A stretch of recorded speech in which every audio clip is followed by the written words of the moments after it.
Hello students, good morning, जय हिंद। मैं Vipin sir और जीविका केमिस्ट्री क्लासेस में आपका एक बार फिर से स्वागत है। हेलो स्टूडेंट्स, हम लोग biology unsolved paper series 2022 set number 4 GR को कंप्लीट करने के लिए यहाँ पर एकत्रित हुए हैं और आज हम लोग बायोलॉजी अनसॉल्व पेपर की 2020 सेट नंबर 4 को कंप्लीट करेंगे, जिसमें कि पहला क्वेश्चन जो है वो क्या है, कह रहा भ्रूण कोश की कोशिकाएं होती हैं। भ्रूण कोश की जो कोशिकाएं होती हैं वो त्रिगुणित होती हैं, त्रिगुणित, जिसमें कि थर्ड ऑप्शन हमारा सही हो जाएगा, जिसका खा नंबर। मेंडल के एकल संकर क्रॉस में मटर के पौधे और बौने पौधों का फिनोटाइप अनुपात क्या होता है? तो चलो यहाँ पर रखते हैं। पहले के खा का पहला ऑप्शन सही है 3:1। पहले के गा की बात करते हैं। टाइफाइड के रोग जनक का नाम, टाइफाइड जो होता है म्यादी बुखार होता है और इसे ये जो है साल्मोनेला टाइफी नामक जीवाणु से होता है। Second number salmonella. Fourth number question जो है आपका, यानी कि पहले का घा, पहले के घा में कह रहा है टाइफाइड हो गया है। निम्नलिखित में कौन सा लक्षण मरुस्थलीय पौधे का नहीं है? तो इसका चौथा ऑप्शन सही है, फोर्थ ऑप्शन सही होगा। क्या पत्तियों पर रंध्र दोनों सतहों पर बराबर संख्या में पाए जाते हैं? मरुस्थलीय पौधों में रंध्र जो होते हैं सबसे कम संख्या में पाए जाते हैं। ठीक है, क्वेश्चन नंबर 2 के का पर चलते हैं। क्वेश्चन नंबर 2 का क्या कह रहा है कि यदि किसी पौधे के परागकण में क्रोमोसोम की संख्या, परागकण में क्रोमोसोम की संख्या 21 है तो उसके अंड कोशिका, देखिए परागकण और अंड कोशिका दोनों क्या है, दोनों क्या है, अगुणित होते हैं। तो कह रहा अंड कोशिका में और युग्मनज कोशिका में क्रोमोसोम की संख्या क्या होगी? तो जो अंड कोशिका है तो यहां लिखेंगे अंड कोशिका में बराबर 21 गुणसूत्र ही होंगे, और जो युग्मनज है, युग्मनज वो निषेचन के पश्चात बनता है, यानी जाइगोट बोलते हैं, और इसमें नर और मादा दोनों युग्मक मिलेंगे तो 21 और 21 करके 42 गुणसूत्र हो जाएंगे। ठीक है, क्वेश्चन नंबर 2, उस एंजाइम का नाम लिखिए जो जीवाणु भोजी के डीएनए को काटता है, यानी कि खा। दूसरे का खा नंबर रेस्ट्रिक्शन इंडोन्यूक्लियेज, रेस्ट्रिक्शन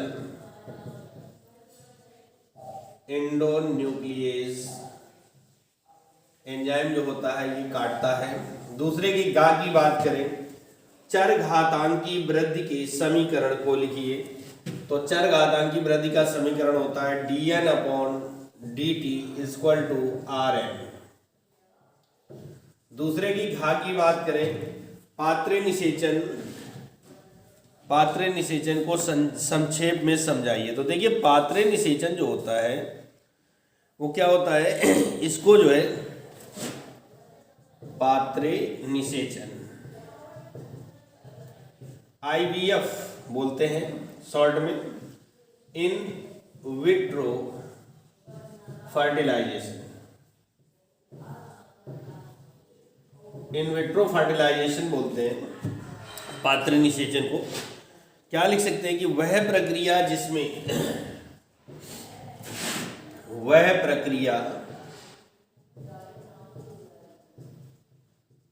जिसमें किसी अंडाणु को, वह प्रक्रिया जिसमें किसी अंडाणु को, ठीक है, किसी अंडाणु को कृत्रिम रूप से प्रयोगशाला में, कृत्रिम रूप से प्रयोगशाला में निषेचित, प्रयोगशाला में निषेचित कराया जाता है, कराया जाता है। यानी प्रयोगशाला में मादा के किसी अंडाणु को ले लिया जाएगा और उसे मादा के शरीर में नहीं बल्कि किसी पात्र में टेस्ट ट्यूब में फर्टिलाइजेशन कराया जाता है और फिर निषेचित अंडाणु को मादा के गर्भाशय में ट्रांसफर कर दिया जाता है।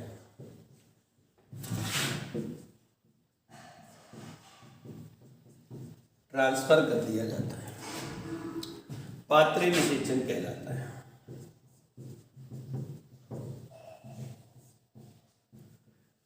पात्रे निषेचन कहलाता है। ये हो गया। इस प्रक्रिया में क्या होता है, जो दंपति यानी पति पत्नी माँ बाप नहीं बन सकते, उनके बच्चे नहीं होते हैं, तो इस प्रक्रिया द्वारा वो भी माँ बाप बन सकते हैं और अपनी औलाद पा सकते हैं। ठीक है। इसके बाद इसमें कह रहा है दूध से दही बनाने वाले बैक्टीरिया का नाम लिखिए। तो ये तो बहुत जाना माना क्वेश्चन है। दूसरे का अंगा है। दूध से दही बनाने वाला जो बैक्टीरिया होता है वो लैक्टोबैसिलस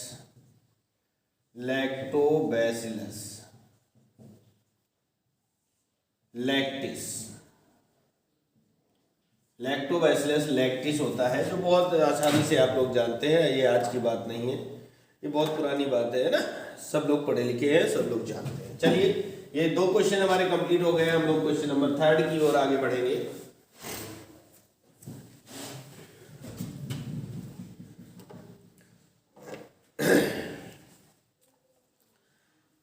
देखिए, तैयारी पर लगे रहिए, जुटे रहिए। मैं भी आपके साथ जुड़ता हूँ। मेहनत करनी पड़ती है, पहले सोल्यूशन ढूंढना पड़ता है, उसके बाद में आपको ऑनलाइन बना करके रिकॉर्ड करके 2 से 3 घंटे लगते हैं एक वीडियो को रिकॉर्ड करने में,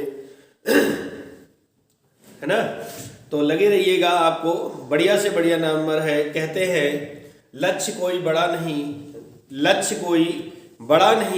जीता वही जो डरा नहीं। लक्ष्य कोई बड़ा नहीं जीता वही जो डरा नहीं। ठीक है।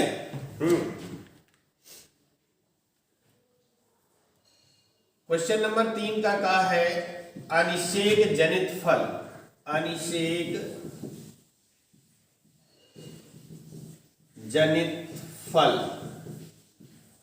जनित फल क्या होते हैं? बिना निषेचन के, लिख लीजिएगा, बहुत सिंपल सी, ये कई बार आ चुका है परिभाषा में, इसलिए मैं बोल रहा हूं। बिना निषेचन के विकसित होने वाले फल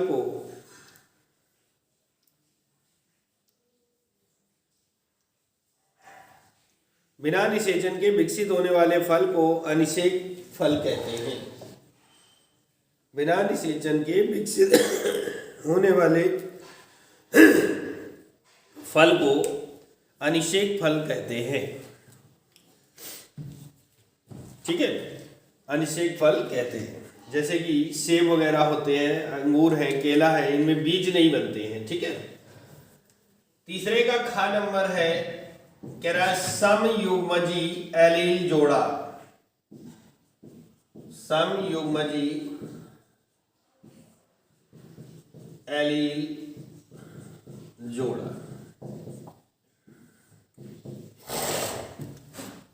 समयुग्मजी एलील जोड़ा की बात करते हैं तो देखेंगे क्या लिखेंगे यहां पर भैया। यदि किसी लक्षण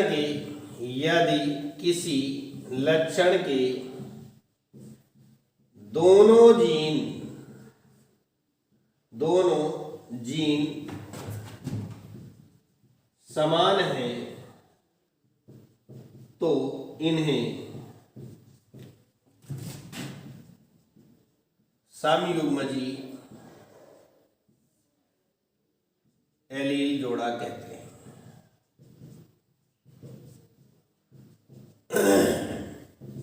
जैसे शुद्ध लंबे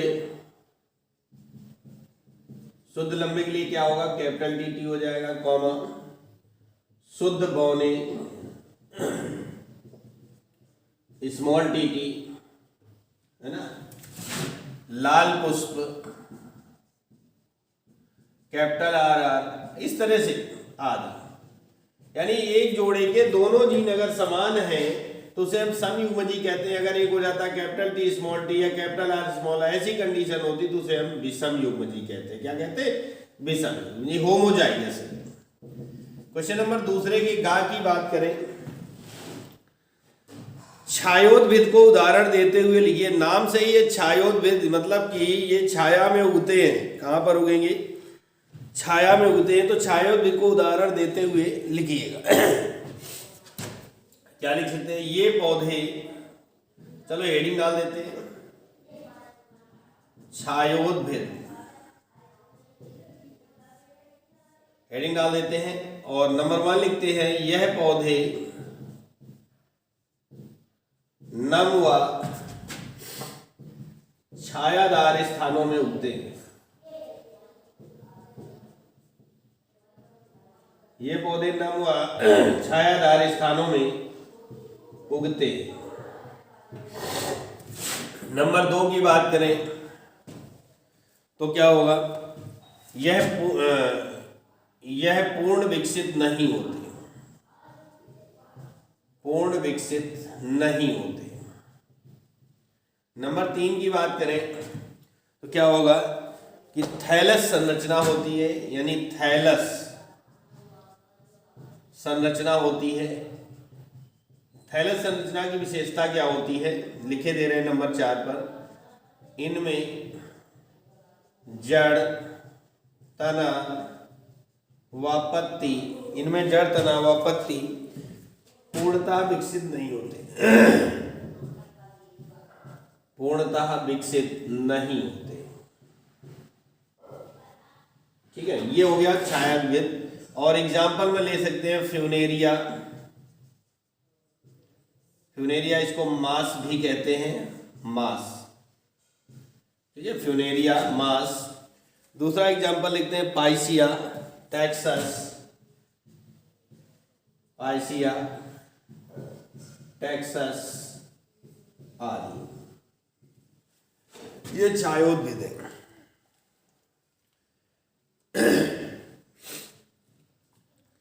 आगे भैया तीसरे का घा,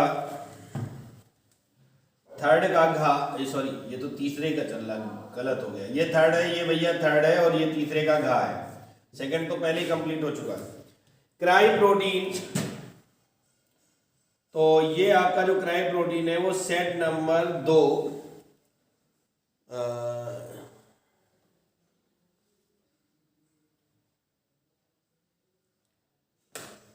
ये जो है 2022 सेट नंबर 2 5वें के गा में किया जा चुका है। ठीक है, क्राई प्रोटीन के बारे में हम लिखा चुके हैं, इसलिए इसको वहीं से कर लेंगे। तीसरे का जो अंगा है उसके बारे में क्या कहते हैं? बायोरिएक्टर का संक्षिप्त वर्णन कीजिए।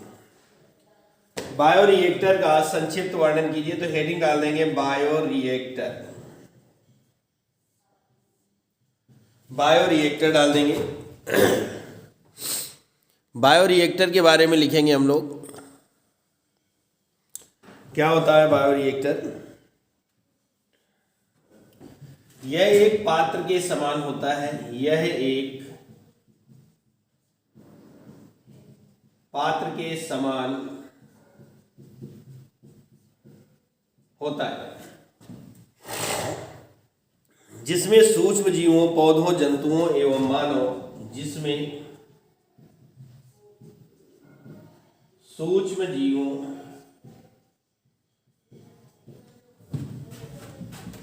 पौधों, जंतुओं, जिसमें सूक्ष्म जीवों, पौधों, जंतुओं एवं मानव कोशिकाओं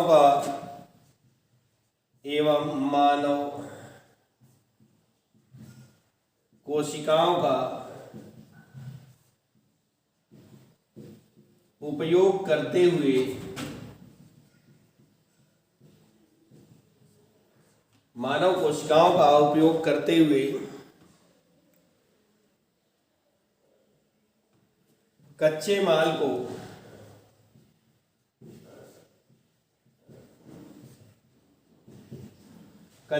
को जैव रूप से जैव रूप से विशिष्ट उत्पादों में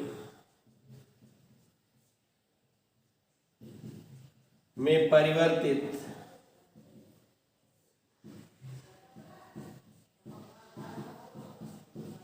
किया जाता है। ये हो जाएगा बायोरिएक्टर। ठीक है, तो भैया इस तरह से ये हमारा जो क्वेश्चन नंबर 3 था वो कंप्लीट हो गया। अब हम लोग क्वेश्चन नंबर 4 की ओर चलेंगे। आपने लिख लिया होगा, आशा करता हूं समझ में आ रहा होगा आपको।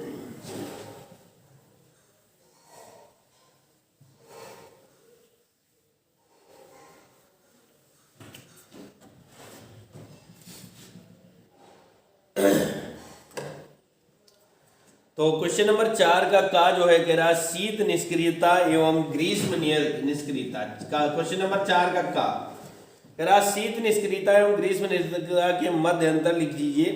तो ये जो है 2022 के सेट नंबर 3 के क्वेश्चन नंबर 6 के घा का फर्स्ट पार्ट यहाँ पर सॉल्व हो चुका है, तो इसको वहां से देख लेंगे। चौथे का खा,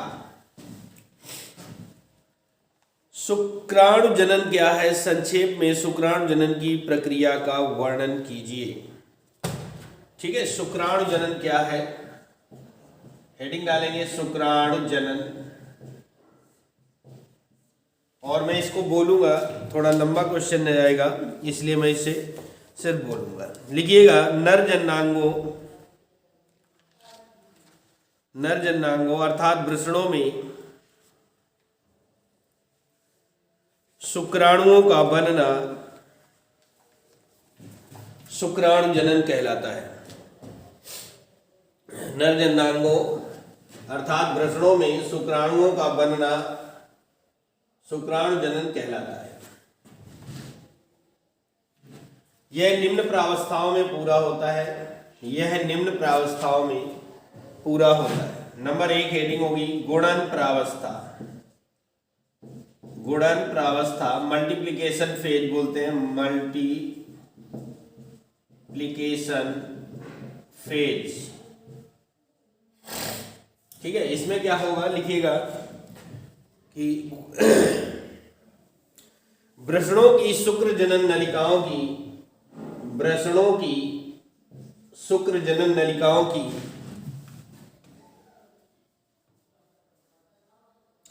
जनन उपकला की कोशिकाओं में जनन उपकला की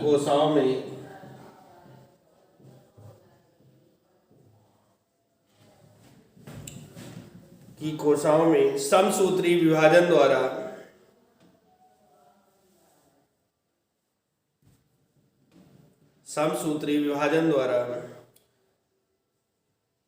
प्राथमिक जनन कोशिकाओं का निर्माण होता है।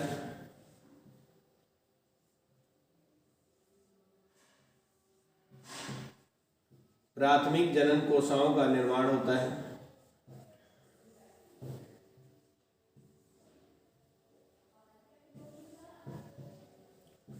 प्राथमिक जनन कोशिकाओं का निर्माण होता है, जिन्हें स्पर्मेटोगोनिया कहते हैं। जिन्हें ये लिखा हुआ है स्पर्मेटोगोनिया कहते हैं, है ना? क्या कहेंगे? स्पर्मेटोगोनिया कहते हैं।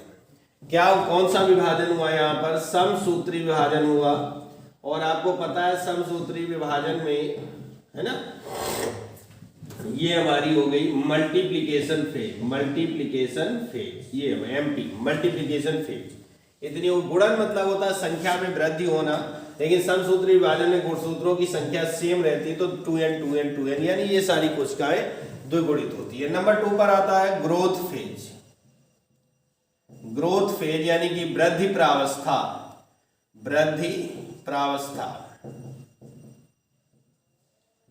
इसमें लिखेंगे गुणन प्रावस्था से बनी स्पर्मेटोगोनिया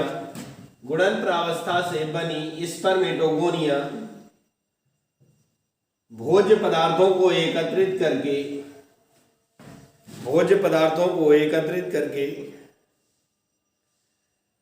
आकार में वृद्धि करती है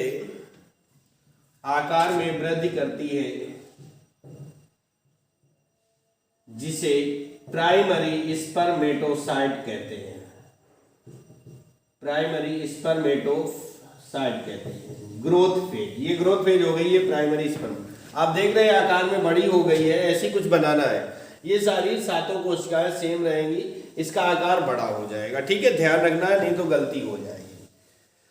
नंबर 3 पर आता है मैचुरेशन फेज। नंबर 3 है मैचुरेशन फेज। मैचुरेशन फेज यानी परिपक्वन प्रावस्था। परिपक्वन प्रावस्था की बात करते हैं। मैच्योर होना है ना, तो इसमें क्या लिखेंगे? लिखिएगा इस प्रावस्था में प्राइमरी स्पर्मेटोसाइट, इस प्रावस्था में प्राइमरी स्पर्मेटोसाइट 2 बार विभाजित होती है। 2 बार विभाजित होती है। प्रथम विभाजन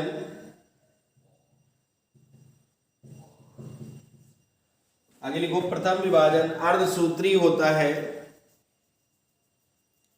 जिसके फलस्वरूप आगुणित, ये NN नहीं, 2N का क्या हो गया? NN, आगुणित सेकेंडरी स्पर्मेटोसाइट,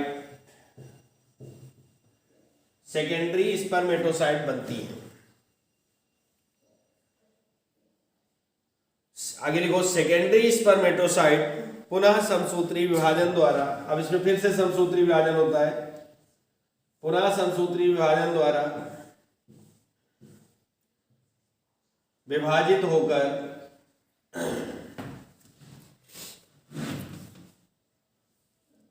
स्पर्मेटिड बनाती है। विभाजित होकर स्पर्मेटिड बनाती है। स्पर्मेटिड, ये बन गया स्पर्मेटिड बनाती है। इस प्रकार प्रत्येक स्पर्मेटोसाइट से, इस प्रकार प्रत्येक स्पर्मेटोसाइट, ये बनी थी है ना, स्पर्मेटोसाइट से 4 1 2 3 4 4 स्पर्मेटिड बनते हैं। 4 स्पर्मेटिड बनते हैं। और नंबर 4 आ जाएगी स्पर्मियोजेनेसिस। स्पर्मियोजेनेसिस यानी शुक्र कायांतरण। शुक्र कायांतरण, ये हमारी हो गई मैचुरेशन फेज। Maturation phase. और 4 आती है शुक्र कायांतरण, तो इसमें लिखेंगे कि स्पर्मेटिड गोल एवं, ये गोल आकार दिख रहा होगा, गोल एवं अचल होता है। गोल एवं अचल होता है,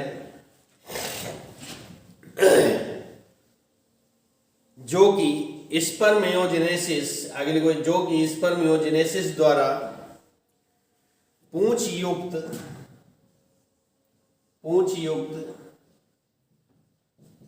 स्पर्म में बदल जाता है। पूंछ युक्त स्पर्म में बदल जाता है। ये इसका डायग्राम हो गया और ये वर्णन हो गया। ठीक है ना, कंप्लीट हो गया क्वेश्चन। अब इसको हम लोग साफ करेंगे और आगे बढ़ चलेंगे।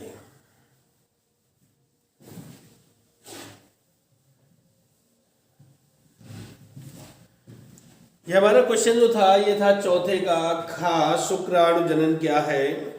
अब 4 का जो गा है, अपूर्ण प्रभाविता कह रहा है ना, अपूर्ण प्रभाविता। क्वेश्चन नंबर 4 का गा, अपूर्ण प्रभाविता, इनकम्प्लीट डोमिनेंस की बात कर रहा है। ठीक है, मेंडल के प्रभाविता नियम के अनुसार प्रथम पीढ़ी में सभी पौधे प्रभावी लक्षण के होने चाहिए, बट इसमें कुछ ऐसे पौधे होते हैं जो ऐसा नहीं करते हैं। तो इसमें क्या लिखेंगे अपूर्ण प्रभाविता में? इसमें लिख सकते हैं, चलो हेडिंग डाल दो अपूर्ण प्रभाविता, और लिखेंगे जब, लिखिएगा जब 4 o'clock, 4 o'clock, जब 4 o'clock प्लांट, इसके कई नाम है, मिराबिलिस जलापा, मिराबिलिस जलापा इसका वैज्ञानिक नाम है, और इसको हिंदी में गुलाबास कहते हैं। हिंदी में गुलाबास कहते हैं। गुलाबास के पौधों में के पौधों में क्रॉस कराया जाता है तो प्रथम पीढ़ी में कोई भी लक्षण प्रभावी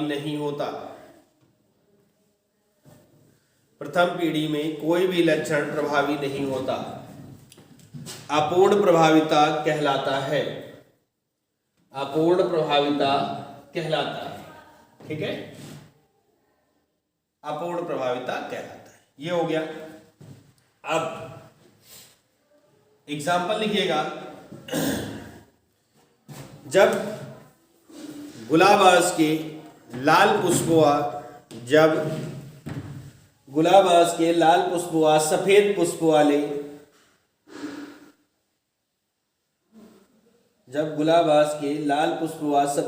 वाले पौधों के बीच क्रॉस कराया जाता है तो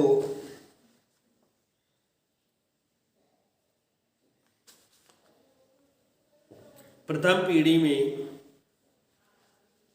सभी गुलाबी रंग वाले पुष्प प्राप्त होते हैं।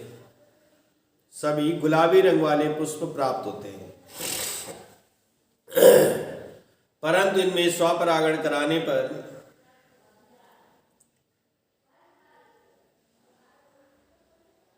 F2 पीढ़ी में लाल गुलाबी व सफेद पुष्प वाले पौधे प्राप्त होते हैं। देखिए क्या हो जाएगा। लाल पुष्प, चाइकर बोर्ड बनाना पड़ेगा, और सफेद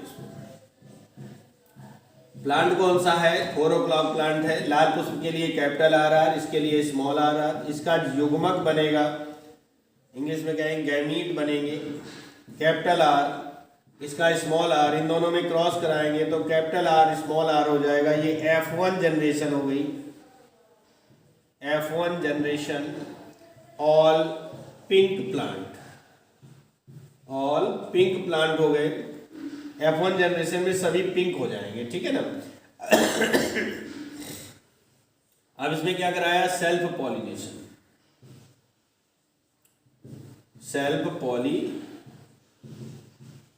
कराएंगे तो क्या हो जाएगा भैया? 4 खाने का चेकर बोर्ड बनता है। कैपिटल R स्मॉल r, इसका इसमें गुणा करेंगे, कैपिटल R हो जाएगा, कैपिटल R स्मॉल r हो जाएगा, कैपिटल R स्मॉल r, इसका इसके साथ स्मॉल r।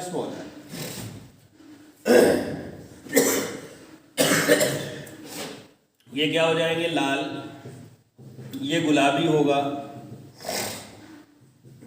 ये भी गुलाबी होगा, और ये लाल होगा। तो इनका जो जीनोटाइप नीचे लिखेंगे हम लोग, जीनोटाइप व फिनोटाइप।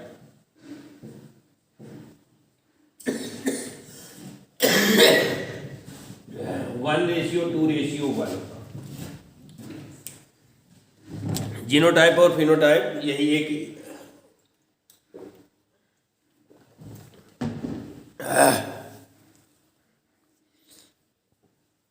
ये कंप्लीट हो गया। चौथे का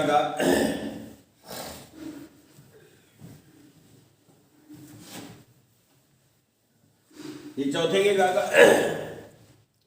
फर्स्ट पार्ट था। अब सेकंड पार्ट है टीकाकरण, इंग्लिश में बोलते हैं वैक्सीनेशन, है ना। जैसे पोलियो की, अभी कोरोना की वैक्सीन चल रही थी, उसे कहते हैं। तो इसमें लिख लो किसी बीमारी के विरुद्ध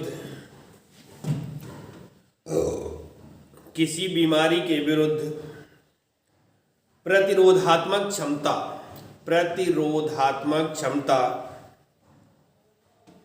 इम्यूनिटी, ब्रैकेट में लिख सकते हो इम्यूनिटी, विकसित करने के लिए जो दवा खिलाई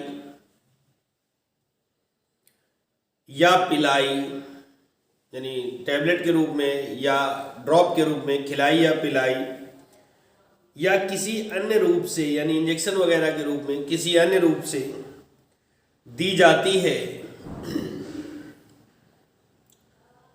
टीका, यानी वैक्सीन कहलाती है, टीका कहलाती है, तथा यह क्रिया टीकाकरण कहलाती है। यह क्रिया टीकाकरण कहलाती है। चौथे का घा है, कह रहा है मानव के स्त्री जनन तंत्र का नामांकित चित्र बनाइए। तो ये भैया ये कई बार आ चुका है, रिपीट क्वेश्चन है ना, कई बार आ चुका है और आपके पास भी लिखा होगा, इसलिए इसको हम नहीं करवाएंगे। पांचवें का कह रहा है मेंडल पर संक्षिप्त टिप्पणी लिखिए। पांचवें का है वो कह रहा है मेंडल पर संक्षिप्त टिप्पणी लिखिए। क्वेश्चन हमारा 3 नंबर का है, 3 मार्क्स का है, तो उसी के अकॉर्डिंग हम लोग मेंडल के बारे में लिखेंगे। तो लिख लीजिएगा क्या लिखेंगे, मैं बोल रहा हूं। वैसे तो आप लोग जानते हैं मेंडल के बारे में, सारा इतिहास आपको मालूम है, आप लोग पढ़े लिखे हैं, है ना, पढ़े लिखे में तो कोई कमी ही नहीं है, आप लोग अंडरस्टूड भी हैं, समझदार हैं। लिखिएगा, मेंडल का जन्म ऑस्ट्रिया की, ऑस्ट्रिया बोल रहे हैं दोस्तों, ऑस्ट्रेलिया नहीं लिख देना, ऑस्ट्रिया के ब्रून शहर के छोटे से गांव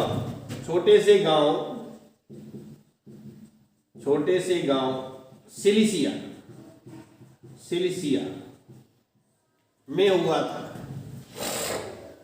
ऑस्ट्रिया, मेंडल का जन्म ऑस्ट्रिया के ब्रून शहर के छोटे से गांव सिलिसिया में हुआ था। इन्होंने एक मिनट, सिलिसिया में सन और लिख लेना, सिलिसिया में 1822 में 1822 में हुआ था। आगे लिखो, इन्होंने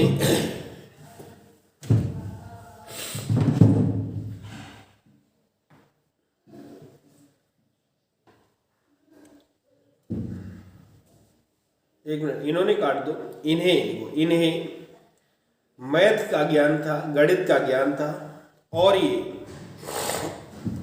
चर्च में पादरी थे, चर्च में पादरी का काम किया। इसी दौरान इन्होंने 8 वर्षों तक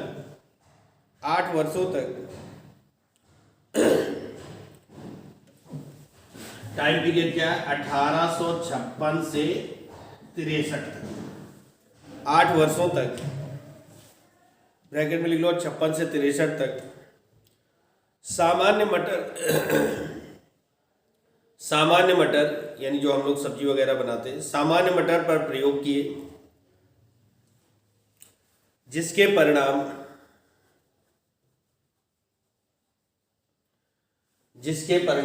1866 में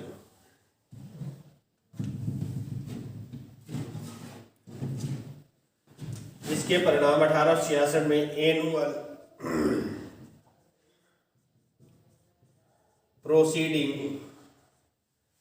annual proceeding of the natural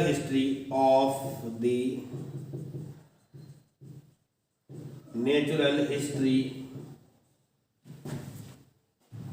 society of ब्रून,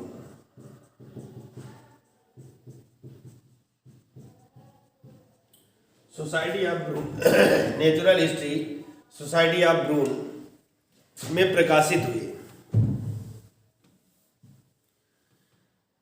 इनके प्रयोगों पर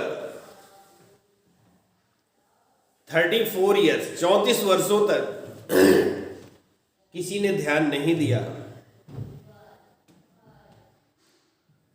सन 1900 में 1900 में 66 से 1900 में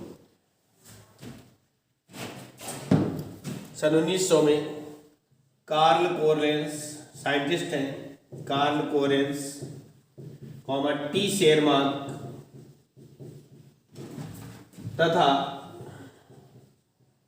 ह्यूगो डिवरीज ने इनके प्रयोगों पर ध्यान दिया और बताया कि आनुवंशिक लक्षणों की वंशागति इन्हीं नियमों के आधार पर होती है।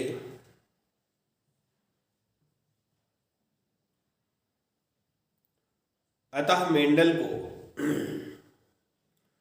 फादर ऑफ जेनेटिक्स की उपाधि प्रदान की गई। अतः मेंडल को फादर ऑफ जेनेटिक्स की उपाधि प्रदान की गई। ये हो गया हमारा, है ना। तो पांचवें का खा, पांचवें का खा हो गया हमारा। 3 नंबर का क्वेश्चन था, कंप्लीट हो गया। वैसे ये हिस्ट्री कभी कभार आती है, हमें मेरे ख्याल से तो ये पहली बार आई है। पांचवें का खा कह रहा सक्रिय और निष्क्रिय प्रतिरक्षा में उदाहरण देते हुए विभेद कीजिए। तो एक तरफ सक्रिय प्रतिरक्षा और दूसरी तरफ निष्क्रिय प्रतिरक्षा। कॉलम बनाएंगे, हेडिंग भी डाल लेंगे हम लोग। कॉलम तो बनाएंगे लेकिन हेडिंग भी डली होनी चाहिए।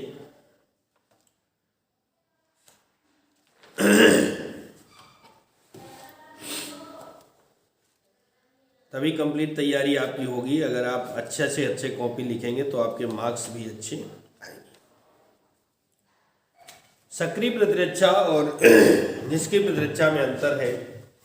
तो कॉलम बन गए होंगे। नंबर 1 पर लिखिएगा, इसमें शरीर की अपनी कोशिकाएं, इसमें शरीर की, इधर लिखेंगे सक्रिय में, इसमें शरीर की अपनी कोशिकाएं संक्रमण के प्रति एंटीबॉडी विकसित करती हैं। एंटीबॉडी विकसित करती हैं।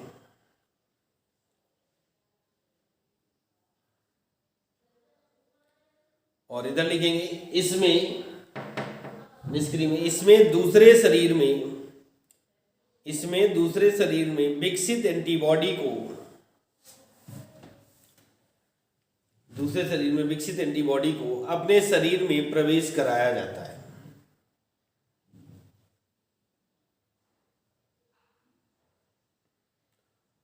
नंबर 2, सेकेंड पॉइंट,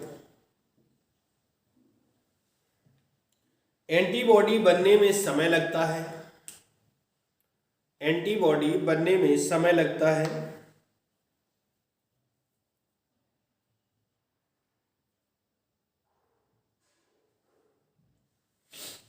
जिससे कुछ समय बाद आराम मिलता है। कुछ समय बाद आराम मिलता है। और उधर लिखेंगे, इसमें तुरंत आराम मिलता है। इसमें तुरंत आराम मिलता है। नंबर 2 यहां पर लिखेंगे, सेकेंड पॉइंट। नंबर 3, इसका कोई दुष्प्रभाव नहीं होता। इसका कोई दुष्प्रभाव नहीं होता। इधर लिखे, यह हानिकारक हो सकती है, होती नहीं है लेकिन हो सकती है।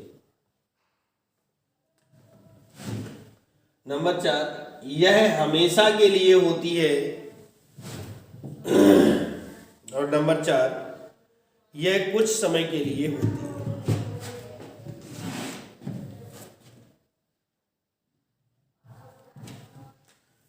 एग्जाम्पल लिख सकते हैं, चेचक के प्रति प्रतिरक्षा। जैसे आपको पता होगा, नहीं पता तो मैं बता दूं कि चेचक के टीके जब मैं पढ़ता था बचपन में, यानी कक्षा 3 या 4 में, तब जब की बात है, तब चेचक के टीके लगाए जाते थे। और अब चेचक भारत देश से जा चुका है, बिल्कुल गायब हो चुका है। ठीक है ना। हाँ, इधर लिख सकते हैं एग्जाम्पल में, जैसे कि टिटनेस है, वैक्सीन वगैरह लगवा लेते हैं लोहा लगने से, लेकिन उसका ये नहीं कि दोबारा लोहा लगेगा तो आपको लगवानी नहीं पड़ेगी। सर्पदंश है, सांप के काटने के बाद की प्रतिरक्षा जो होती है, ये इम्यूनिटी पावर बार बार चेंज होता रहता है। ठीक है, तो ये आपका कंप्लीट हो गया। और कह रहा है, निम्नलिखित पर संक्षिप्त टिप्पणी लिखिएगा। 5वें के गा पर है। 5वें के गा का फर्स्ट पार्ट है अंतरजातीय स्पर्धा। अंतरजातीय स्पर्धा, इसके बारे में हमको लिखना है। तो आइए हम लोग लिखते हैं। हेडिंग डालिएगा फटाफट। अंतरजातीय स्पर्धा। देखिए यह स्पर्धा नाम ही है, अंतर मतलब होता है दो जातियों, जैसे कुत्ते और बिल्ली के बीच संघर्ष हो जाए, है ना, कुत्ते और बिल्ली के बीच संघर्ष हो जाए तो भी ऐसा हो जाएगा।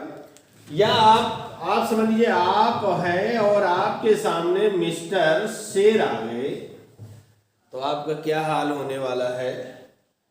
दो जातियां हो गई, है ना, आपके सामने शेर आ गया तो आपका क्या हाल होने वाला है। भागेंगे और भागते समय पैंट आगे से गीली और पीछे से पीली पड़ जाएगी, है ना, पैंट आगे से गीली और पीछे से पीली पड़ जाएगी। फिर भी देखिए मिस्टर बचाते हैं कि नहीं बचाते, बड़ा मुश्किल है, तो गए काम से। ठीक है, कोई बात नहीं। तो लिखो इसमें यह स्पर्धा माने कंपटीशन होता है, अलग अलग जातियों के सदस्यों के मध्य होती है, अलग अलग जातियों के सदस्यों के मध्य होती है।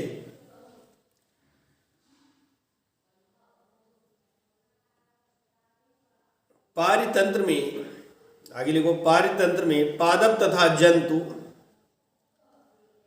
एक साथ रहते हैं,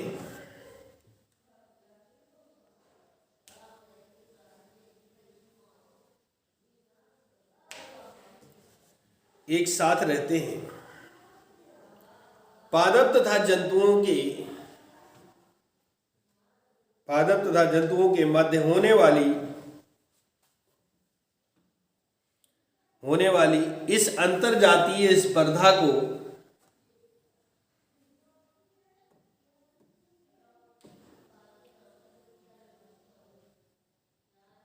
अंतरजातीय स्पर्धा कहते हैं।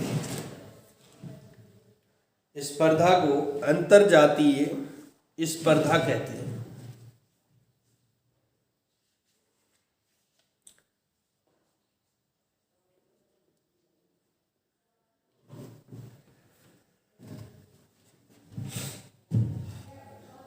पादपों के समुदाय में विभिन्न जातियों में आवास,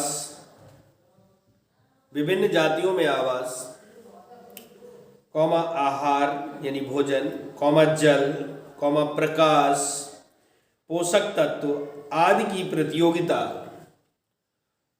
प्रतियोगिता सामान्य रूप से पाई जाती है।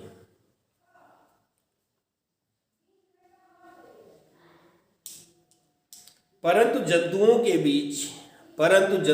बीच परभक्षी मतलब खा लेना, जैसे कि शेर आपके पास आएगा तो आपको बक्सेगा थोड़ी नहीं है, आप उसको आपसे गले मिलने नहीं आया है ना। परभक्षी कौमा भक्ष्य संबंध स्पष्ट रूप से देखा जा सकता है।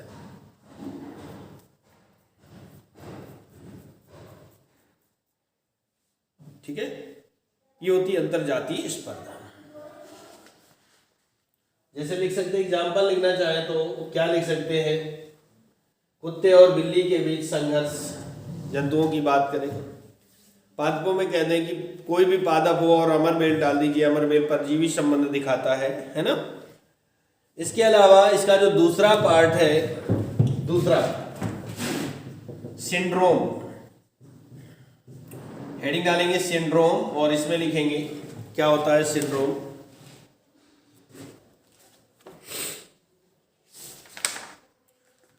सिंड्रोम में लिखिए, मनुष्य में गुणसूत्रों की संख्या में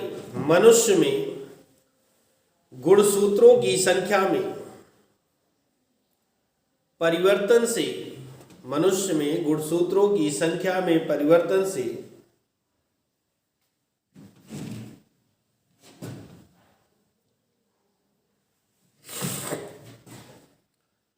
से शरीर के कई लक्षण एक साथ मिलकर रोगग्रस्त दशा को प्रदर्शित करते हैं।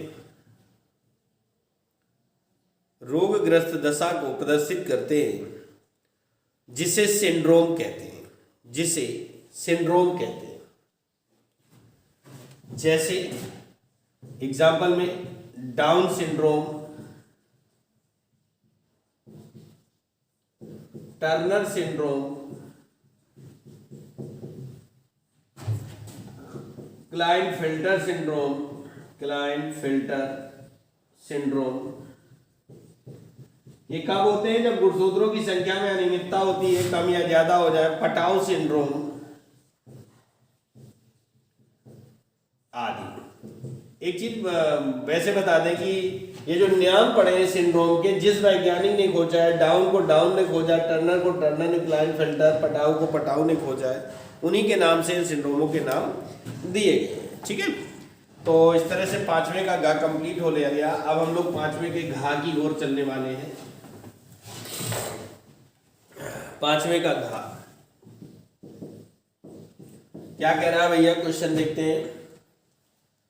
पारिस्थितिकी विविधता एवं आनुवंशिक विविधता में अंतर लिखना है।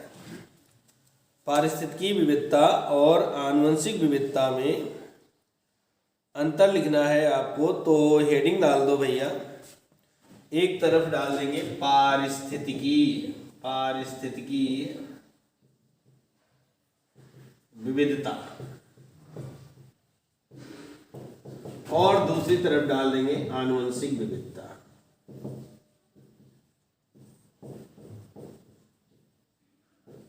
पारिस्थितिकी विविधता और दूसरी तरफ आनुवंशिक विविधता लिखेंगे। इस साइड लिखिएगा, पारिस्थितिकी विविधता से तात्पर्य, पारिस्थितिकी विविधता से तात्पर्य किसी भौगोलिक क्षेत्र में, किसी भौगोलिक क्षेत्र में पारिस्थितिक तंत्रों की विविधता से है। विविधता से मतलब ये हुआ, पहले समझेंगे कि जो कोई भी भौगोलिक क्षेत्र होगा वहाँ बहुत सारे पारिस्थितिक तंत्र होंगे, जैसे घास का मैदान होगा, तालाब का मैदान होगा, जंगल होगा, है ना। तो एग्जाम्पल लिखेंगे आगे, इसी के आगे एग्जाम्पल लिखिएगा नीचे, वन, वन यानी जंगल, घास के मैदान, कॉमा करते जाना, मरुस्थल, मरुस्थल, पर्वत, नदी, झील, समुद्र आदि। अब उधर लिखेंगे, इस साइड लिखिएगा आनुवंशिक विविधता में, आनुवंशिक विविधता से तात्पर्य, आनुवंशिक विविधता से तात्पर्य किसी एक ही प्रजाति के, किसी एक ही प्रजाति के विभिन्न जीवों के, विभिन्न जीवों के जीनों में होने वाले, विभिन्न जीवों के जीनों में होने वाले परिवर्तन से है, जिसके कारण जीवों की भिन्न भिन्न नस्लें यानी प्रजातियां विकसित होती हैं, विकसित होती हैं।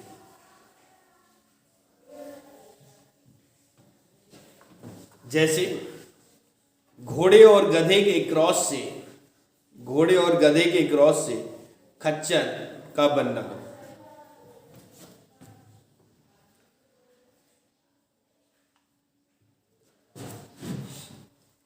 क्वेश्चन नंबर 6 का है, कह रहा है टिप्पणी करना है। पहली हेडिंग है प्लेसेंटा, प्लेसेंटा की बात कर रहा है, प्लेसेंटा के बारे में लिखना है भैया। तो प्लेसेंटा में लिखेंगे क्या होता है प्लेसेंटा, हेडिंग डाल दें और बिल्कुल रेडी हो जाए तुरंत। पहले आपको प्लेसेंटा के बारे में लिखना है, क्या होता है हम दिखाते हैं। देखिए क्या होता है,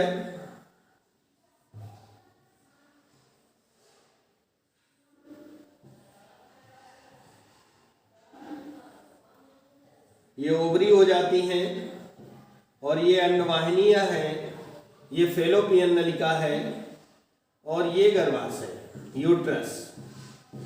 अंडाणु का निषेचन यहाँ से स्पर्म आया और अंडाणु का निषेचन यहाँ पर हुआ लगभग 72 घंटे बाद यानी 3 से 4 दिन बाद गर्भाशय यहाँ पर ट्रांसफर हो जाएगा। गर्भाशय नहीं, अंडाणु, निषेचित अंडाणु यहाँ पर ट्रांसफर हो जाएगा और ट्रांसफर होने के बाद 6 से 7 दिनों में इसमें इस तरह से एक रचना बनेगी जिसके द्वारा ये गर्भाशय की दीवार से जुड़ जाता है। ठीक है ना। जिस रचना द्वारा जुड़ता है उसी को प्लेसेंटा और हिंदी में इसको अपरा बोलते हैं। ठीक है ना, अपरा या आवल बोलते हैं, आवल देसी भाषा में, ये प्लेसेंटा होती है। तो इसके बारे में लिखना है, लिखिएगा, हेडिंग डाल दी होगी। मनुष्य एवं अन्य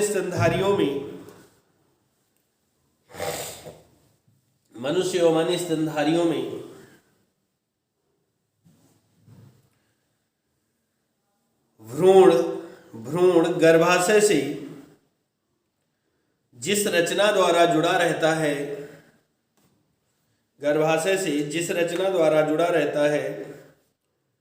प्लेसेंटा कहलाती है। गर्भाशय से जिस रचना द्वारा जुड़ा रहता है प्लेसेंटा कहलाती है, प्लेसेंटा कहलाती है। हेडिंग डाल देंगे कार्य में नंबर 1 लिखेंगे, यह भ्रूण को पोषण प्रदान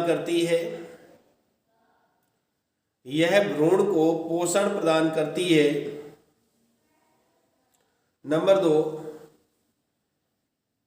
2 भ्रूण को O2 प्रदान करती है।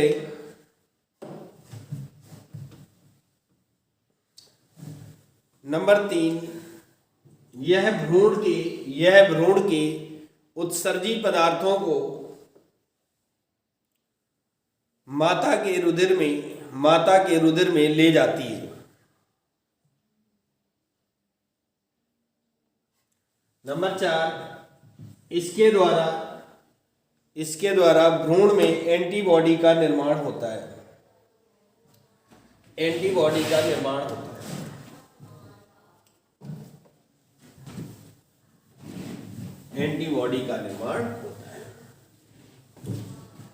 छठवें का दूसरा पार्ट है, इसी में दिया हुआ है गुरु बीजाणु जनन। सेकंड पार्ट है छठवें का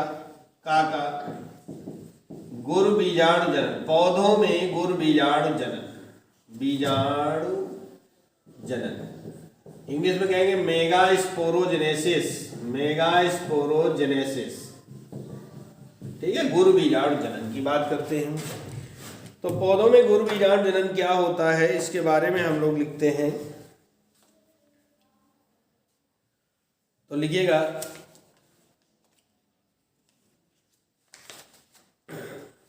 बीजांड एवं भ्रूणपोष के परिवर्धन को गुरु बीजाणु जनन कहते हैं।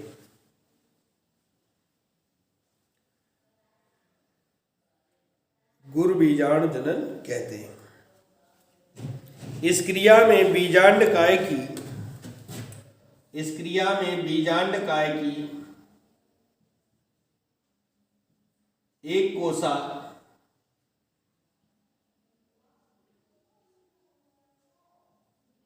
आकार में बड़ी हो जाती है।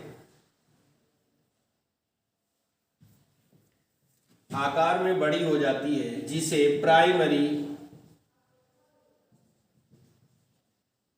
आर्चीस्पोरियल सेल कहते हैं। ये लिखा हुआ देखिए, बाकी छोटी छोटी कोशिकाएं हैं लेकिन ये थोड़ा सा आकार में बड़ी होती है, जिसे प्राइमरी आर्चीस्पोरियल सेल कहते हैं। यह विभाजित होकर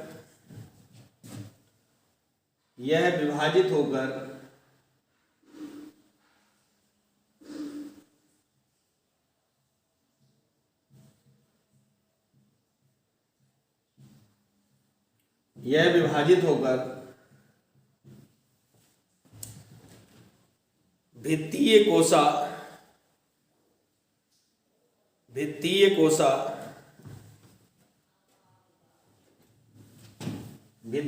यानी प्राइमरी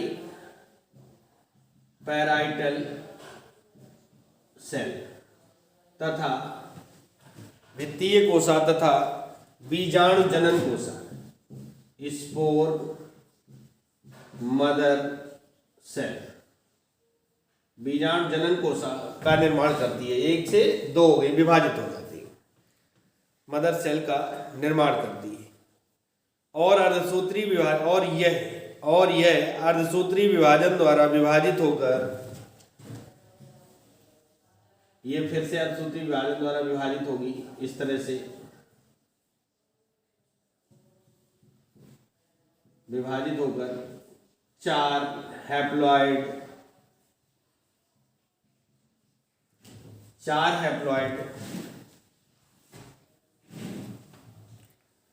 गुरु बीजाणु बनाती है। 4 हैप्लॉइड, 4 हैप्लॉइड मेगास्पोर,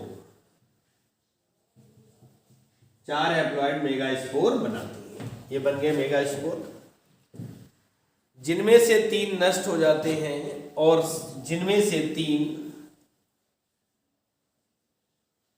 नष्ट हो जाते हैं। ये हुआ 3 जो है डीजेनरेट हो जाएंगे। ये क्या हो जाएगा? डीजेनरेट, यानी नष्ट हो गए, डीजेनरेट। और एक जो बचता है वो क्रियाशील रहता है, एक्टिव। इनमें से 3 नष्ट हो जाते हैं और शेष बचा एक क्रियाशील रहता है, न्यूक्लियस।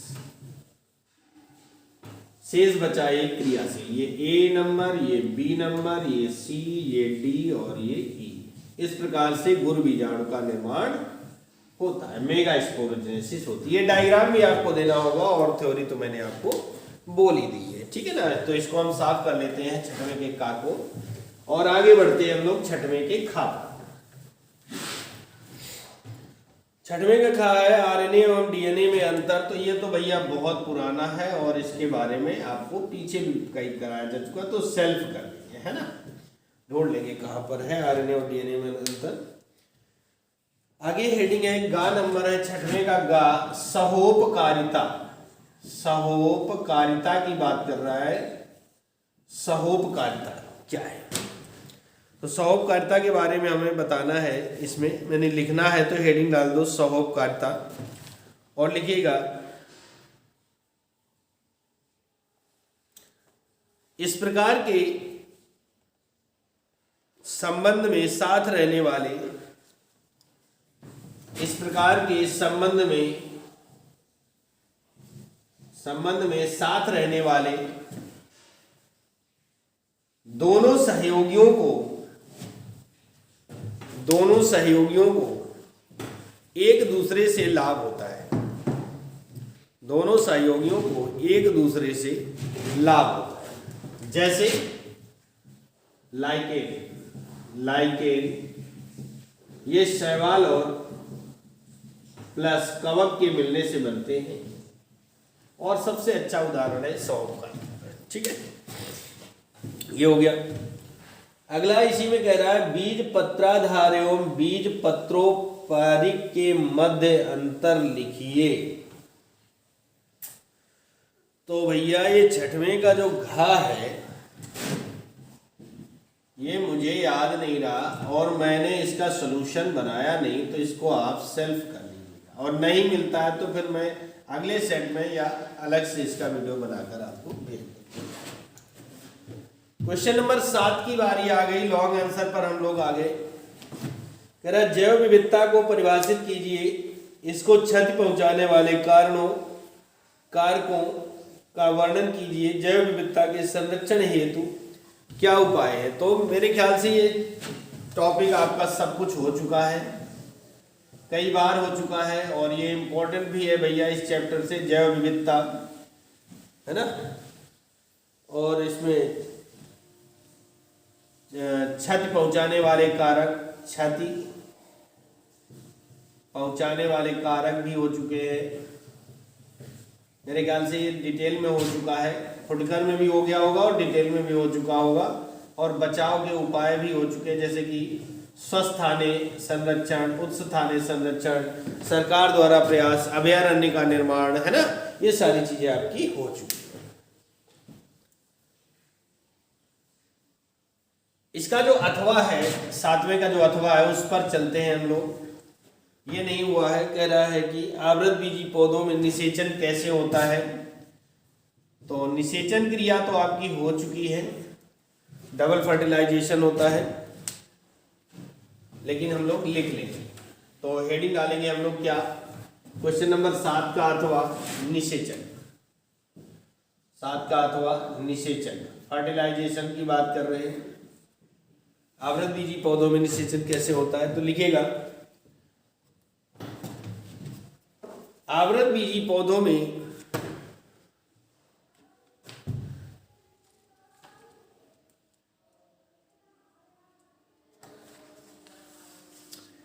आवृतबीजी पौधों में निषेचन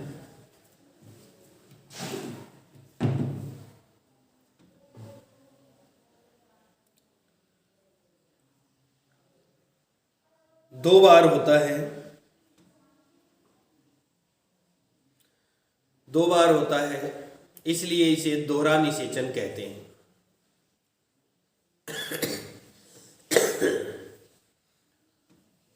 इस क्रिया में नर तथा मादा युग्मक परस्पर मिलकर द्विगुणित जाइगोट बनाते हैं। ठीक इसी समय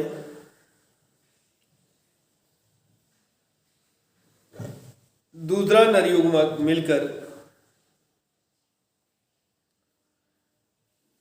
त्रिगुणित भ्रूण बनाता है, त्रिगुणित जाइगोट बनाता है। ये तो हो गया निषेचन। अब उसने कहा निषेचन पश्च निषेचन संरचनाओं, यानी निषेचन के बाद होने वाली संरचनाओं एवं घटनाओं का व्याख्या करना है। तो निषेचन के पश्चात हेडिंग डालेंगे, निषेचन के पश्चात होने वाले परिवर्तन, होने वाले परिवर्तन।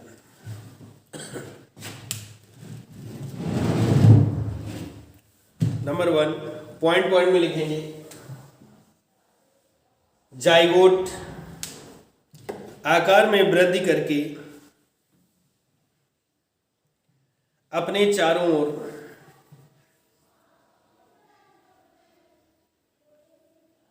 सेलुलोज की भित्ति का निर्माण करता है, अपने चारों ओर सेलुलोज की भित्ति का निर्माण करता है।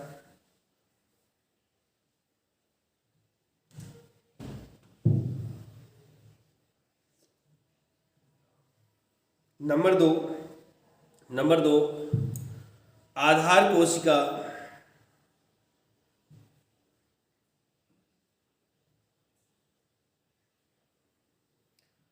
अनुप्रस्थ विभाजन द्वारा 6 से 10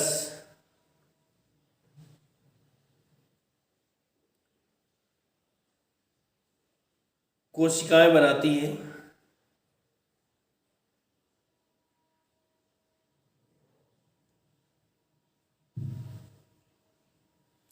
कोशिकाएं बनाती हैं।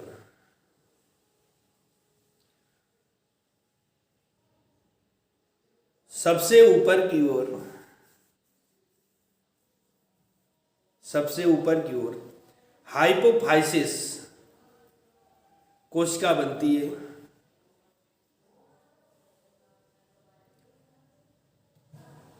जो कि भोज्य पदार्थों को अवशोषित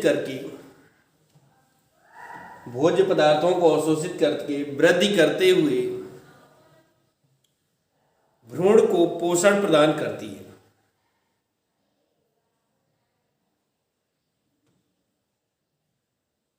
नंबर 3 टर्मिनल कोशिका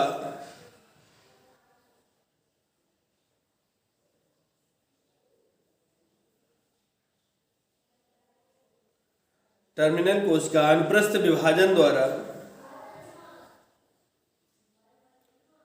8 कोशिकाओं का निर्माण करती है। अनुप्रस्थ विभाजन द्वारा 8 कोशिकाओं का निर्माण करती है।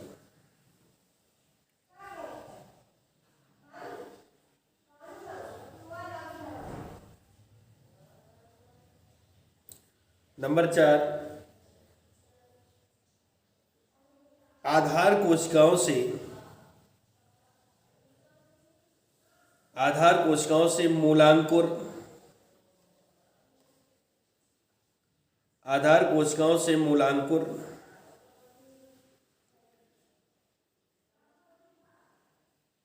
व अधोबीजपत्र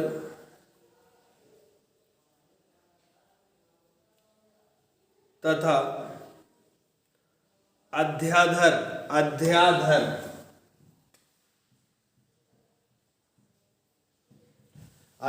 कोशिकाओं से प्रांकुर व बीजपत्र बनते हैं।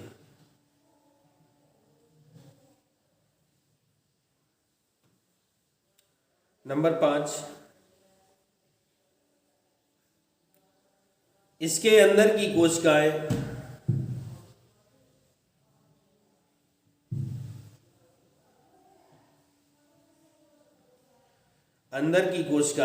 अनुप्रस्थ व अनुदैर्ध्य विभाजनों द्वारा विभाजित होकर प्लीरोम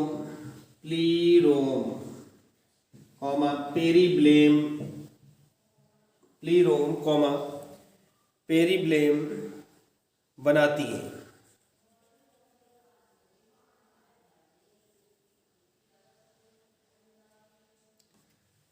आगे लिखो, प्लीरोम स्टील तथा पेरिब्लेम कॉर्टेक्स बनाती है। अगला नंबर, भ्रूण वृद्धि करके हृदयाकार हो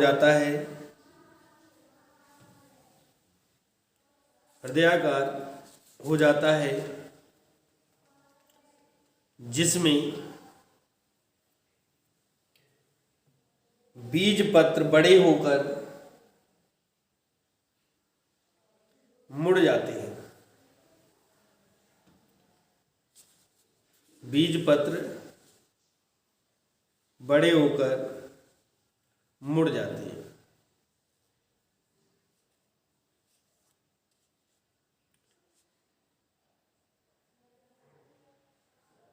ये एक अक्ष से जुड़े रहते हैं। अक्ष का एक भाग प्रांकुर तथा दूसरा भाग मूलांकुर कहलाता है। अगला नंबर लिखो,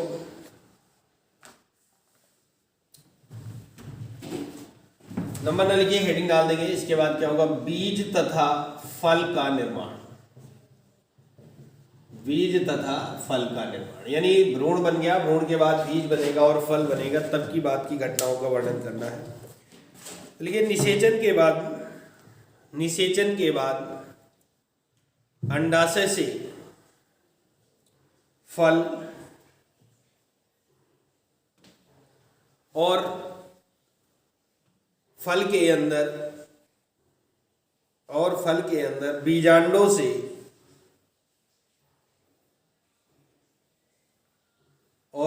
अंदर बीजांडों से बीज बनता है।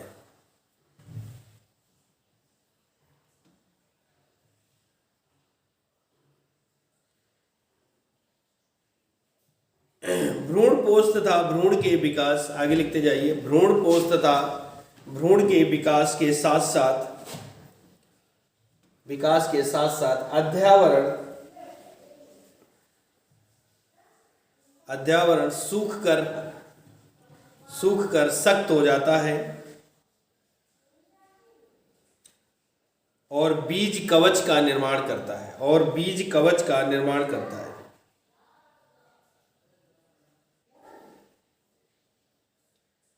बीजांडकाय, आगे लिखो, बीजांडकाय समाप्त हो जाता है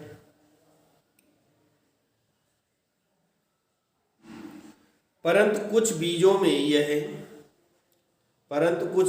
यह पतली परत के रूप में शेष रहता है, जिसे कहते हैं, जिसे पेरिस्पर्म कहते हैं। पैराग्राफ चेंज करो। परिपक्व अंडाशय से फल बनता है। परिपक्व अंडाशय से फल बनता है।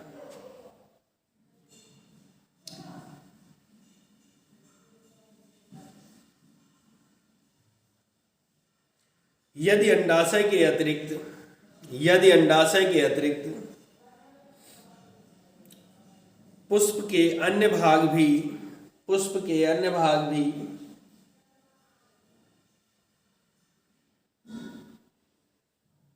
फल के निर्माण में भाग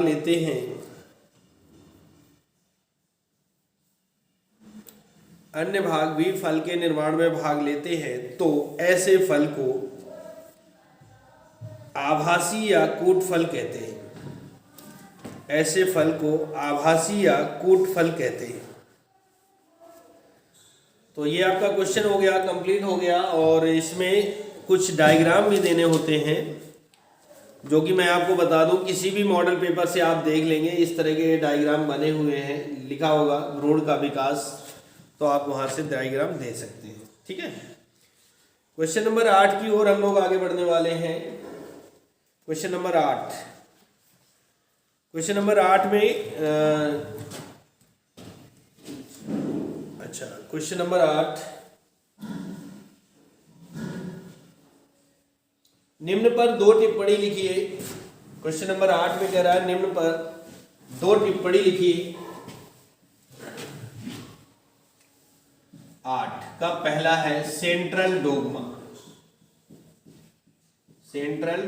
हेडिंग डाल देंगे और लिख लेंगे। हम बोल रहे हैं, लिखिए, क्रिक के अनुसार, साइंटिस्ट यानी वाटसन और क्रिक वाले क्रिक के अनुसार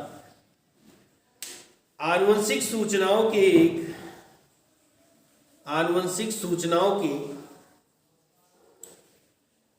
एक दिशीय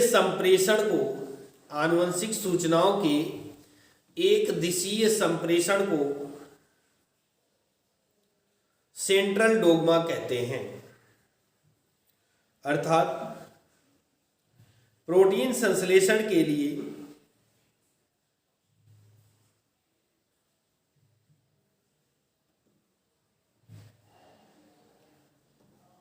क्या लिखा, सेंट्रल डोग्मा कहते हैं। अर्थात प्रोटीन संश्लेषण के लिए आनुवंशिक संदेशों का संचरण केवल एक ही दिशा में होता है। अर्थात आपको पता है डीएनए से आरएनए बनता है, और इस क्रिया को हम लोग ट्रांसक्रिप्शन कहते हैं।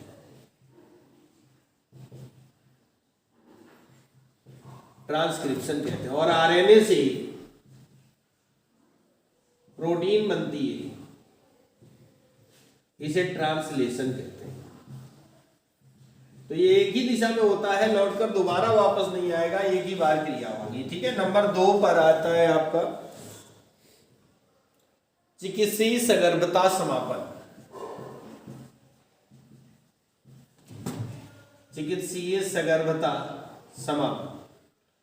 अगर इंग्लिश की बात करें तो इसको हम एबॉर्शन कह सकते हैं। एबॉर्शन है ना, अनावश्यक अनचाहे बच्चे को खत्म करवाना या नष्ट करवाना, एबॉर्शन करवाना होता है। लिखिएगा, गर्भावस्था पूर्ण होने से पहले ही जानबूझकर या स्वैच्छिक रूप से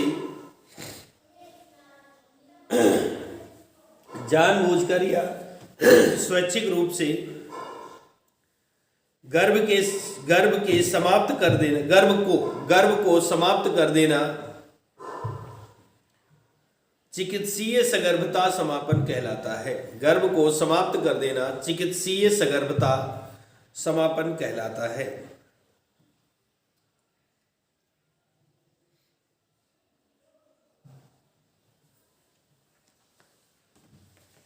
और नंबर 3 पर है पुनर्योगज प्रोटीन।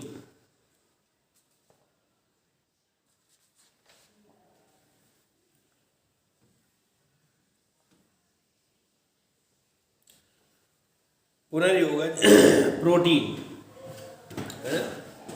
नंबर 3 पर जो टिप्पणी लिखना है वो है पुनर्योगज, सॉरी एक सेकेंड, पुनर्योगज प्रोटीन। इसके बारे में लिख सकते हैं पुनर्योगज प्रोटीन डीएनए तकनीक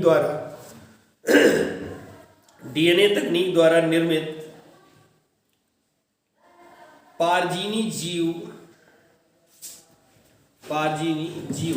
ब्रैकेट में कर सकते हैं जीएमओ ब्रैकेट में पारजीनी जीव से वांछित प्रोटीन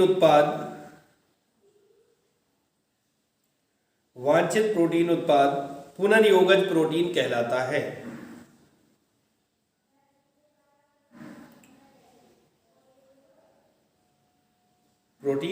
अर्थात दूसरे शब्दों में वह प्रोटीन जो जीवित कोशिकाओं के भीतर पुनः संयोजक डीएनए की अभिव्यक्ति के परिणाम स्वरूप प्राप्त होती है। पुनः संयोजक या पुनर्योगज प्रोटीन कहलाती है। पुनः संयोजक या पुनर्योगज प्रोटीन कहलाती है। नंबर 4 है आर्तव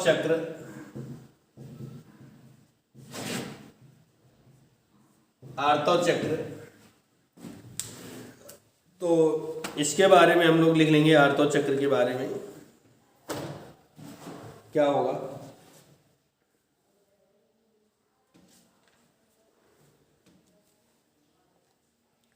लिखिएगा, हेडिंग डाल दें आर्तव चक्र, मेंस्ट्रुएशन साइकिल, इसी को रजो चक्र, इसी को रजो धर्म, मासिक चक्र, कई नामों से जानते हैं।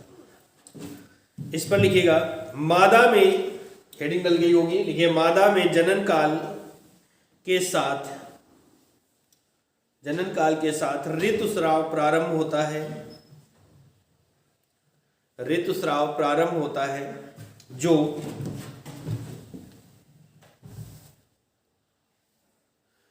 जनन काल की समाप्ति के पश्चात रुक जाता है। जनन काल की समाप्ति के पश्चात रुक जाता है।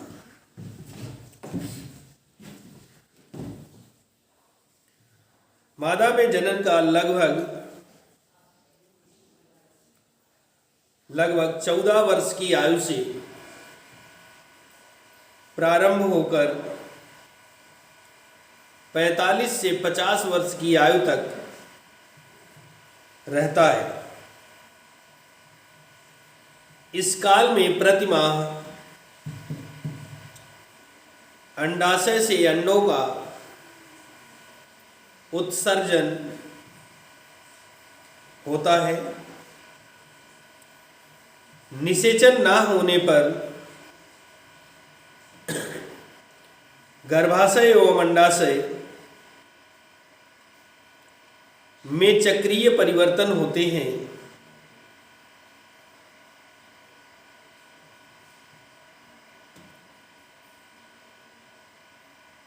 जिसे मासिक चक्र कहते हैं।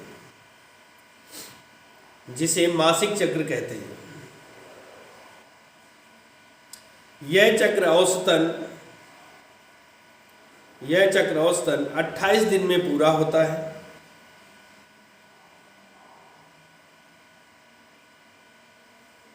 अतः औसतन 28 दिन में पूरे हुए चक्र के पश्चात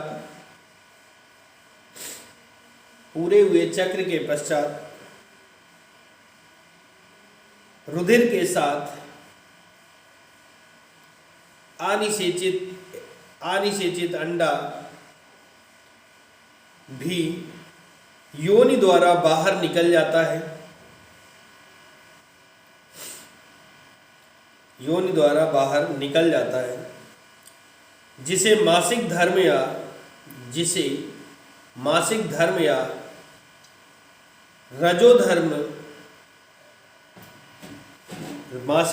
रजोधर्म या मेंस्ट्रुअल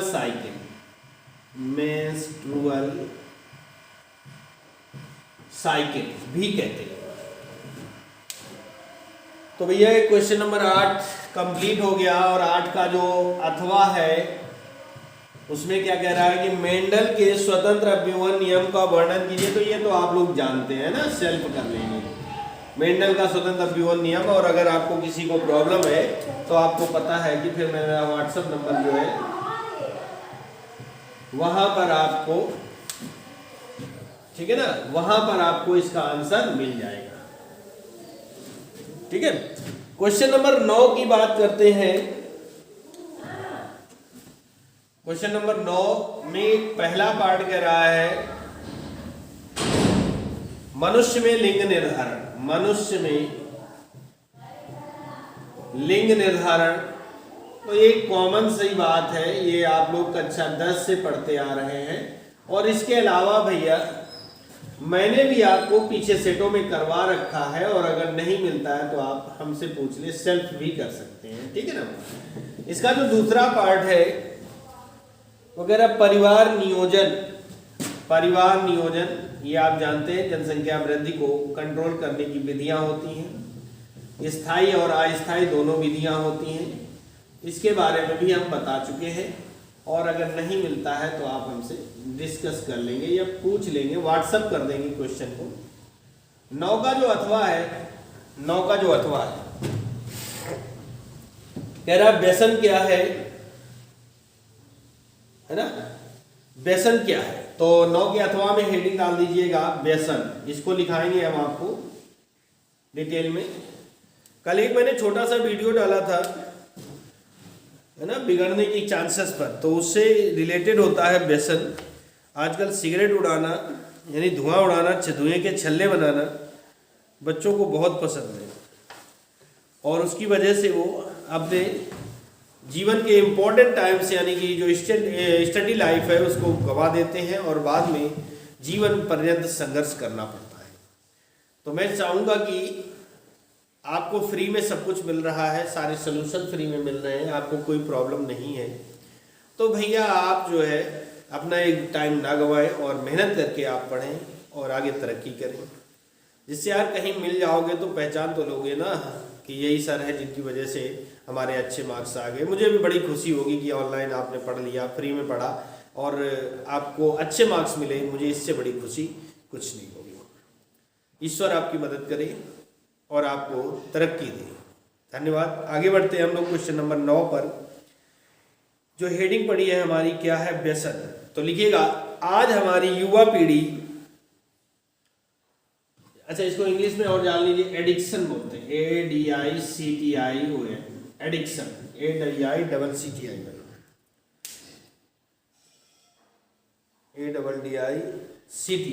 एक ही सिंगल सी, एडिक्शन। आज हमारी युवा पीढ़ी में यानी जो यंग एज आ रही है 16, 17, 18, 20 साल, युवा पीढ़ी में तनाव, अपनेपन की कमी,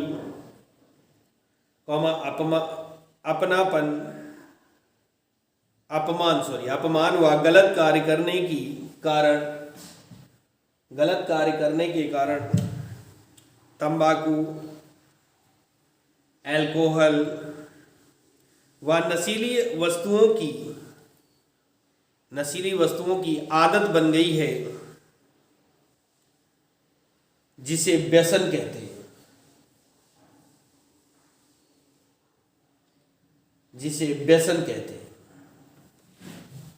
तो पहला व्यसन में क्या आता है, हेडिंग डाल दो तंबाकू, है ना। तंबाकू ऐसी चीज है जो,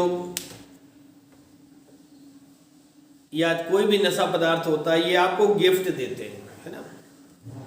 आपको ये जितने भी व्यसन होते हैं वो गिफ्ट देते हैं। इच्छा है तो भी लेनी पड़ेगी, नहीं इच्छा है तो भी लेना पड़ेगा। जैसे तंबाकू में क्या होता है, लिखिएगा, तंबाकू में लगभग 300 तंबाकू में लगभग 300 हानिकारक पदार्थ होते हैं। 300 हानिकारक पदार्थ जैसे निकोटीन, HCN, चारकोल तथा कैंसरजनक कम से कम 16 पदार्थ पाए जाते हैं। कम से कम 16 पदार्थ ऐसे हैं जो कैंसर जैसी भयंकर बीमारी देते हैं। प्रभाव, तंबाकू के प्रभाव क्या होते हैं? नंबर 1 लिखिएगा पॉइंट में। यह तंत्रिका संवेदनाओं के चालन को बढ़ाता है। तंत्रिका संवेदनाओं के चालन को बढ़ाता है। नंबर 2, हृदय स्पंदन की दर बढ़ जाती है, यानी हार्ट बीट बढ़ जाती है। नंबर 3, पेशियां श्रांत हो जाती हैं। श्रांत माने ढीली पड़ जाती है, शिथिल पड़ जाती है। अगर तंबाकू खाने वाले को तंबाकू ना मिले तो वो दिन भर मतलब हिलाता बहलाता रहेगा, उसमें कोई एनर्जी नहीं रहेगी, है ना। अगला नंबर जो बड़े गिफ्ट हैं, फेफड़े, मुंह व गले में कैंसर हो जाता है। ये गिफ्ट है तंबाकू के। नंबर 3, आमाशय तथा ग्रहणी में व्रण हो जाते हैं, यानी जिसे अल्सर कहेंगे, व्रण हो जाते हैं। ठीक है, तो ये था। अब नंबर 2 पर डाल दो अल्कोहल। व्यसन की श्रेणी में ये भी आते हैं अल्कोहल। अल्कोहल का सेवन लिखिए। अल्कोहल का सेवन शराब, बियर आदि रूपों में किया जाता है। अब हेडिंग डाल दो प्रभाव। इनके क्या क्या प्रभाव पड़ते हैं, यानी अल्कोहल द्वारा मिलने वाले जो आपको गिफ्ट मिलते हैं, जो बच्चे ऐसा सेवन करने लगते हैं इस उम्र में, तो कौन सा गिफ्ट? पहला गिफ्ट है, लिखिए, तंत्रिका तंत्र यानी कि ब्रेन का ह्रास हो जाता है। ब्रेन का ह्रास हो जाता है, अर्थात व्यक्ति में सोचने, समझने, आत्मनिर्णय लेने की शक्ति समाप्त हो जाती है। नंबर 2, अधिक सेवन से यकृत सिरहोसिस नामक बीमारी हो जाती, नामक रोग हो जाता है।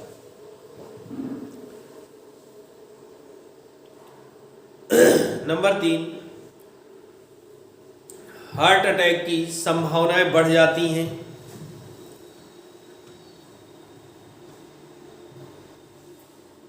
अगला नंबर, आमाशय में अल्सर हो जाते हैं। अगला नंबर, किडनी में यूरिया की मात्रा बढ़ जाती है।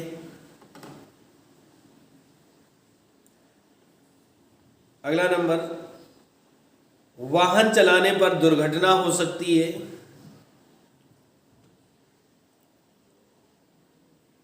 अगला नंबर, परिवार व समाज में स्थिति खराब हो जाती है, यानी पड़े पड़े पिए हैं, कहीं पे डरे हैं, कोई मतलब नहीं है ना। और अगला नंबर, अधिक सेवन से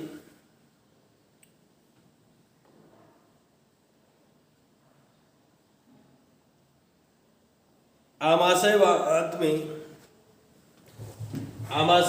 का कैंसर बन जाता है। नंबर 3 पर आती है नशीली औषधियां।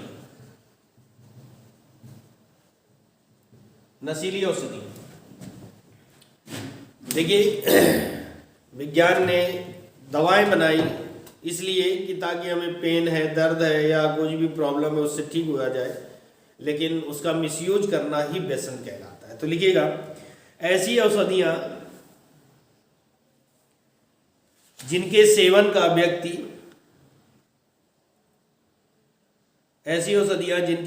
का व्यक्ति आदी पड़ जाए, यानी आदत बन जाए, व्यसन की श्रेणी में आती है।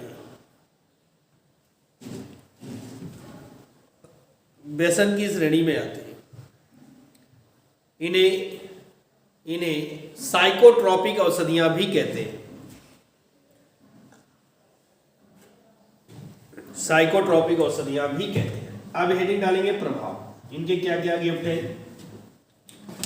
नंबर 1, प्रतिवर्ती क्रियाएं मंद पड़ जाती हैं। प्रतिवर्ती क्रियाएं मंद पड़ जाती हैं।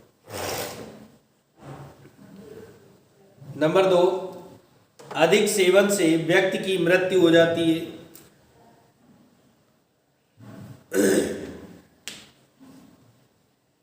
नंबर 3, यकृत तथा आहार नाल पर बुरा असर पड़ता है।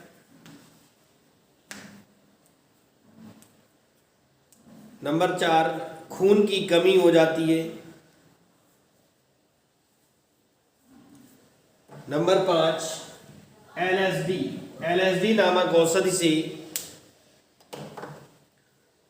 गुणसूत्रों में परिवर्तन हो जाता है।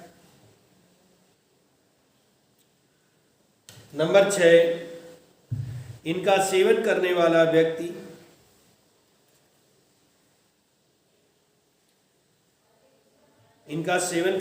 व्यक्ति अपने भविष्य के प्रति उदासीन हो जाता है।